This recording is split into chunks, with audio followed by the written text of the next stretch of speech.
Cuaca buruk yang melanda beberapa daerah di Provinsi Aceh Sabtu malam membuat sejumlah rumah warga di Kecamatan Darul Aman, Aceh Timur tertimpa pohon tumbang dan rusak parah.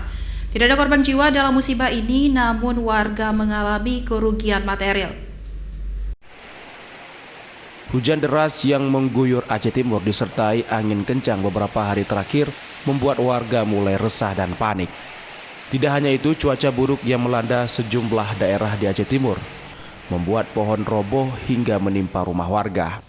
Tim Badan Penanggulangan Bencana Daerah BPBD setempat membantu warga dengan memindahkan batang pohon roboh.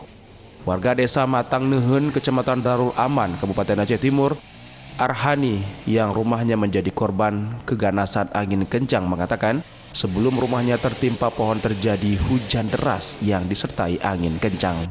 Dirinya yang berada di rumah saudaranya langsung pulang dan melihat rumah sudah porak-poranda karena tertimpa pohon yang tumbang. Bu, jam berapa kejadian ini, Bu? Kira-kira sekitar jam 5 ya. Penyebabnya apa nih, Bu? Mungkin angin kencang kemarin. Pas kejadian Ibu ada di rumah? Enggak ada, suami yang ada, baru pulang. Baru pulang juga. Arhani berharap pemerintah setempat segera membantu korban bencana alam dan memperbaiki rumah warga yang tertimpa pohon karena angin kencang. Dari Kabupaten Aceh Timur, Ismail Abda Anyus melaporkan.